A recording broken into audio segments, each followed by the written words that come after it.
अगर आप 75 के ऊपर हो और सिर्फ पेंशन और इंटरेस्ट इनकम से पैसा कमाते हो और फिर भी ITR फाइल कर रहे हो, तो सर आप अपना ही टाइम और पैसा बर्बाद कर रहे हो। इस वीडियो में हम बात करेंगे एक ऐसे तरीके की जिसमें आप इनकम तो रिपोर्ट करेंगे लेकिन टैक्स भरने की जरूरत ही नहीं पड़ेगी। जी हाँ, लीगल तरीका बताने वाला हूँ, कोई शॉर्टकट नहीं। गवर्नमेंट ने इंट्रोड्यूस किया एक नया सेक्शन 194P। इस सेक्शन के अंदर अगर आप कुछ सर्टेन क्राइटेरियाज के एलिजिबिलिटी कंडीशन में फिट बैठते हैं तो फिर ना तो आपको ITR फाइल करने की जरूरत, ना किसी CA के यहाँ चक्का काटने की जरूरत, और TDS रिफंड का चक्कर तो पूरी तरह खत्म। सब कुछ बैंक करेगा, आप सिर्फ एक सिंपल फॉर्म भरोगे और रिलैक्स करोगे। अब आप सोच रहे होगे कौन एलिजिबल है, किस तरह की इनकम इसमें कंसिडर की जाती है, क्या टाइम लिमिट है, वगैरह वगैरह। तो चलो बिना टाइम वेस्ट किए शुरू करते हैं सीधा पॉइंट से। सेक्शन 194P के अंदर ऐसे कौन लोग हैं जो ITR फाइलिंग से एग्जेम्प्ट होते हैं और कैसे। Chapter 1 eligibility criteria in detail. Section 194P एक इनकम टैक्स का प्रोविजन है जो कि गवर्नमेंट ने बजट 2024 में अनाउंस किया था, जिसके अंदर कुछ सीनियर सिटीजन्स को ITR फाइलिंग करने से पूरी तरह छूट दी गई है। कंडीशन नंबर 1 है एज। आपकी एज 75 ईयर्स प्लस होनी चाहिए एज ऑन 31 मार्च। 75 से कम एज वालों के लिए ये सेक्शन एप्लीकेबल नहीं है। कंडीशन नंबर 2 है आपका रेजिडेंशियल स्टेटस।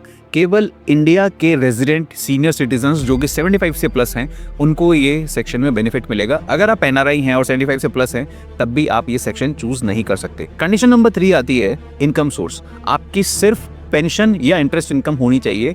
इसके अलावा अगर आपकी कैपिटल गेन इनकम है जैसे कि शेयर मार्केट या म्यूचुअल फंड से, या फिर आपकी रेंटल इनकम है या कोई बिजनेस या फ्रीलांसिंग इनकम है, तो आप ये सेक्शन चूज करने के लिए एलिजिबल नहीं है। एंड कंडीशन नंबर 4 है बैंक की रिक्वायरमेंट।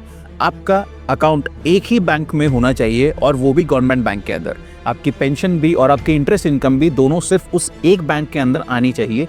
तब अगर आप ये चारों कंडीशंस 1, 2, 3, 4 अगर आप इन चारों कंडीशंस में फिट बैठते हैं तो फिर आप बैंक को सिर्फ एक सिंपल फॉर्म 12BA फिल करके अपनी ITR फाइलिंग से पूरी तरह फ्री हो सकते हैं। अब आपके मन में एक सवाल आ रहा होगा, ये फॉर्म क्या है, बैंक क्या करेगा मेरे फॉर्म के साथ, और मुझे क्या करना है और क्या नहीं।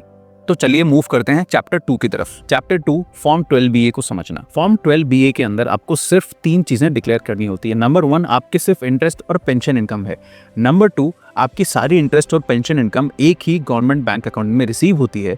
एंड नंबर 3 आपकी कोई और सोर्स ऑफ इनकम नहीं है। अब आपका फॉर्म 12BA भरने के बाद बैंक क्या करेगा, आपके फॉर्म के डिक्लेरेशन के बेसिस पे बैंक आपके टोटल इनकम कैलकुलेट करेगा। उसमें से आपने अगर ओल्ड रेजिम चूज करी है या न्यू रेजिम चूज करी है उसके अकॉर्डिंग आपको डिडक्शंस और रिबेट अलाउ करेगा। उसके बाद वो फुल टैक्स कैलकुलेट भी करेगा और वो टैक्स काट के गवर्नमेंट को डिपॉजिट भी बैंक ही करेगा। अब हम मूव करते हैं नेक्स्ट चैप्टर की तरफ जहां पे हम समझेंगे डिटेल में बेनिफिट्स ऑफ सेक्शन 194P। सबसे पहला बेनिफिट है आपको ITR फाइल करने की भी जरूरत नहीं है। दूसरा बेनिफिट है आपके CA की ITR फाइलिंग फीस भी बच जाती है। चाहे आप 2000 रुपए देते हो या 5000, 10,000, आपको अपने CA के पास जाने की जरूरत ही नहीं है क्योंकि आपके बिहाफ पे बैंक ने ही आपकी ITR एक तरह से गवर्नमेंट के साथ फाइल कर दी है। तीसरा बेनिफिट है फॉर्म 26AS और टैक्स क्रेडिट का मिसमैच का लफड़ा, वो पूरी तरह खत्म क्योंकि फॉर्म 12BA के बेसिस पे बैंक आपका पूरा TDS और टैक्स अच्छे से कैलकुलेट करता है, वही मैच करता है और वही फाइल करता है। तो आपका फॉर्म 26AS या TDS क्रेडिट का मिसमैच होने का रिस्क पूरी तरह खत्म हो जाता है। चौथा बेनिफिट है रिफंड की टेंशन पूरी तरह खत्म क्योंकि आपका टैक्स एग्जैक्ट कैलकुलेट होकर डिडक्ट कर रहा है बैंक और बैंक ही जमा कर रहा है। तो आपका ना तो कभी टैक्स एक्स्ट्रा कटता है ना ही कम, ना तो डिमांड आ सकती है और ना ही रिफंड।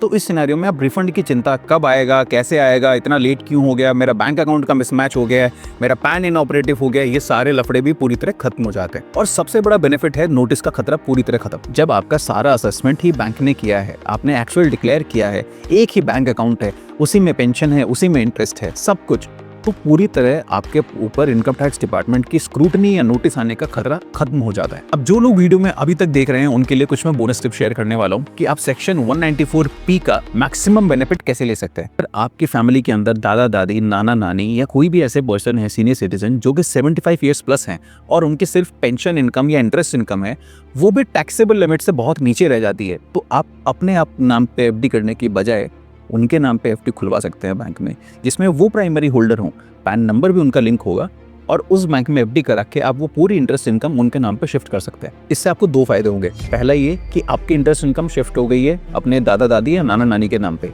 जिसमें कोई टैक्स नहीं बन रहा। दूसरा, आपने अपने यहाँ पे टैक्स सेव कर लिया। और तीसरा बेनिफिट है कि आपके दादा दादी को भी ITR फाइल करने की जरूरत नहीं पड़ेगी क्योंकि आप फॉर्म 12BA भर के बैंक को सबमिट कर देंगे। तो फाइनली दोस्तों कंक्लूजन सिंपल सा है, सेक्शन 194 एक ऐसा सेक्शन है जिसके थ्रू सीनियर सिटीजन्स पूरी तरह स्ट्रेस फ्री हो जाते हैं। ना आईटीआर भरने की जरूरत है, ना टैक्स रिफंड या टैक्स डिमांड का खतरा है, और ना ही किसी सीए को फीस देने की जरूरत है। अगर इसके बाद भी आपका कोई कंफ्यूजन या डाउट है तो प्लीज कमेंट करके पूछें, और ये वीडियो अपने सारे फैमिली ग्रुप्स और दादा दादी नाना नानी से शेयर करना ना भूलें।